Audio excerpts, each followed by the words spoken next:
If you're starting out on your fitness journey, I know how overwhelming things can be. What exercises should you do? What foods should you eat? How do you track progress and stay motivated? Given the limitless amounts of video and information on the internet trying to tell us this and that are the best ways to get the dream body, I completely understand how overwhelming it feels to be completely on uncharted waters. I know, but I don't know what to... If you're just starting out, the best thing you can do is keep things as simple as possible, which will also allow you to see the fastest results and changes to your body. And that's exactly what I'll be going throughout the rest of this video. A step-by-step beginner's guide on how to become aesthetic in the shortest amount of time. Also, later on before the video ends, I'm going to show you a little neat trick that catapulted my gains when I was just starting out. Okay, let's get started. Step 1. Follow workout A. Just doing my workout. Basic exercises are the real champ for newbies like you. Forget about those complicated sounding exercises. The first thing you need to do is establish a strong framework, and these exercises are the key to that.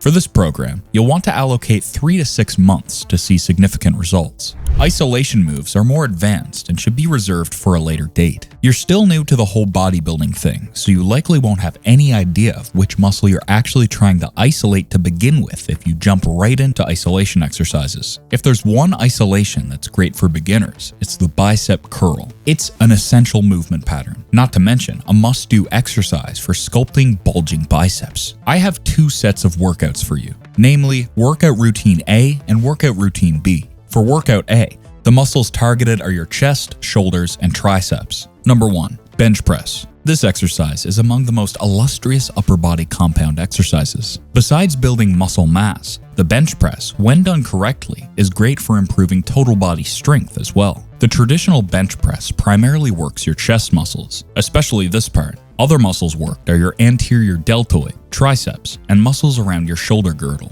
The bench press has many variations you can experiment with. I recommend starting with the traditional bench press. Then from there, you can move on to the inclined variation. According to a 2017 study, there's greater biceps activation when doing the inclined bench press compared to the other variations. You can use dumbbells or barbells with this exercise. Aim for 3 sets of 10 reps of bench presses. If you're looking for another pressing exercise that's not the bench press, you should try the number 2 overhead press. Also known as the shoulder press, this move is one of the big guys among the compound exercises. It's an upper body exercise that involves pressing a barbell overhead from shoulder level in a standing position. Whereas the bench press is for building your chest muscles, the overhead press, on the other hand, is best for training and growing your shoulders. In fact, this exercise has been used by bodybuilders and weightlifters for a long time. Specifically, it works the front delts and side delts of your upper body, along with your triceps. But like all exercises, the overhead press must be done with proper form to maximize results and minimize injuries. After all, it primarily targets this area, one of the most injury-prone parts of your body. There are lots of variations you can try. Just start with the one that you like more and stick with that for a while. Jumping from one variation to another won't do your body good. Once you've gotten the hang of it, you can explore the rest of the variations. Aim to do 4 sets of 8 reps of overhead press. A more popular compound lift, and for a good reason, is the deadlift. And mind you, deadlifts didn't just become famous overnight. More about this highly regarded exercise shortly. Number 3. Squats. Anywhere, anytime. Squats are your everyday exercise that you can always count on, regardless of your fitness goals. Even World Championship powerlifter Blaine Sumner claimed that squats are the best for building muscle because they target so many muscles in the body. For starters, they're excellent at toning your legs and butt. Another reason the squat is a must for any exercise routine is because the movement itself creates an anabolic environment that promotes body-wide muscle building. Simply put, squats trigger the release of testosterone and human growth hormone, 2 vital components for muscle growth. Did you know that every pound of additional muscle helps the body burn another 50 to 70 calories per day?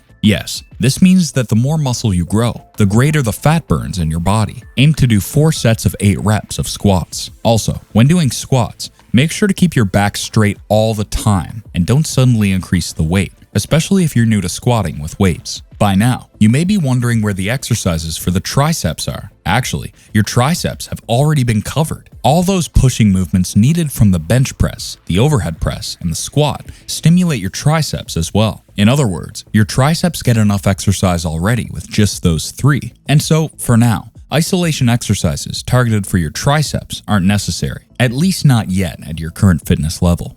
Step 2. Follow Workout B. For Workout B, it consists of exercises that target your back, biceps, and legs. And yes, pull-ups are definitely on the list. You can't leave them out when it comes to building an aesthetic body. Number 1. Pull-ups. Activating so much muscle, pull-ups are king when it comes to building strength for the upper body. It's why they're dubbed the upper body squat. The muscles that are recruited when performing pull-ups include all of the major pulling muscles on your back. This encompasses your lats, trapezius, rhomboids, erector spinae, teres major, and your arms, specifically your biceps. Additionally, this exercise works your primary push muscle, the pec major, alongside many stabilizing muscles in your core. Feel free to do assisted pull-ups if traditional pull-ups aren't within your capacity yet. You can use a band or have someone hold your legs for this pull-up variation. Another way is to do negatives, meaning you jump up into the bar into the top position and then slowly lower yourself down. When doing pull-ups as part of your workout, aim for 3 sets of 10 reps. Number 2.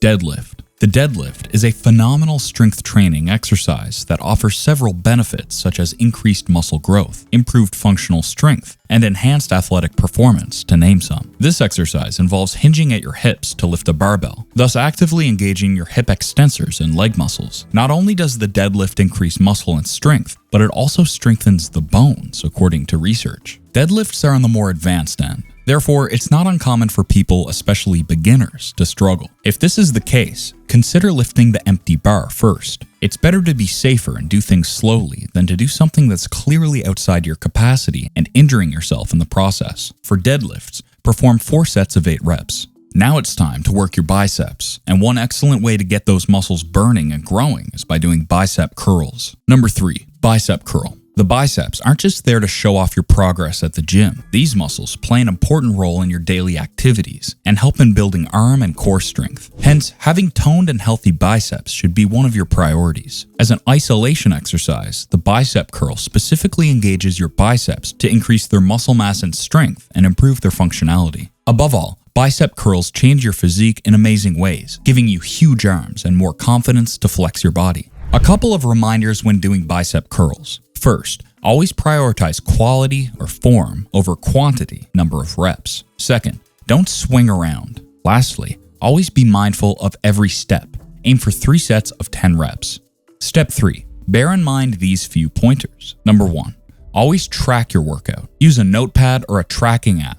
Record yourself while exercising. Monitor the sets, reps, and weights you used for each exercise. This way, you'll know what record to beat in your next workout. It also ensures that you're always progressively overloading. Number 2. Follow this program while incorporating progressive overload. Progressive overload is vital, as it is the main driver of muscle growth. It's when you increase the intensity of your workouts to avoid hitting muscle mass and strength plateau. But the question is, when should you increase the load to achieve hypertrophy? We'll talk more on this topic in a bit. Number 3. If you have friends you can go with, then invite them. They could be a newbie or someone with experience to guide you. Just having someone is a good motivator and support. Number 4. And if you have the financial means to do so, having a personal trainer is a good investment, especially since you're just starting. Here are some examples of how you can incorporate workouts A and B into your weekly routine. Option 1.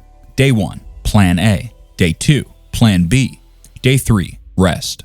Day 4, Plan A. Day 5, Plan B. Day 6 and 7, rest. Or Option 2. Day 1, Plan A. Day 2, rest.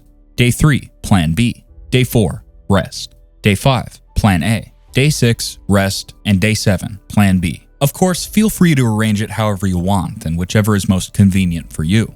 And please don't forget to warm up. A simple one would do.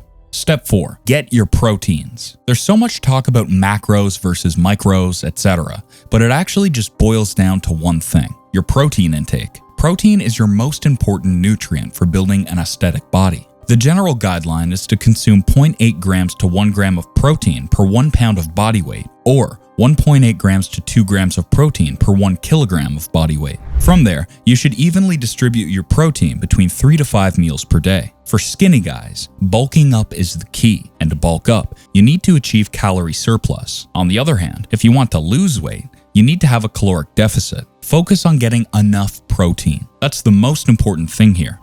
Bonus content. Now that we've tackled the gym part of the video, it's time to talk about another useful way to build an aesthetic body: supplementation. There are plenty of supplements in the market that promise to increase your muscle and strength. In truth, there are only two supplements that matter. First is this: protein powder. Protein powder is ideal for those who aren't getting enough protein from their regular diet. But if your diet is already rich in protein, then there's really no need to supplement with this anymore. Another good supplement for your bodybuilding goals is this: creatine. Creatine is cheap and effective, and you only need 5 grams a day. The fascinating thing about muscles is that they're very adaptable. Once they get used to the demands of your current workout plan, your progress halts. So it's always a must to keep on advancing your routines as time goes on. Aside from this beginner's guide to an aesthetic body, make sure you watch this next video so you'll know how to keep on challenging your body and ensure constant growth.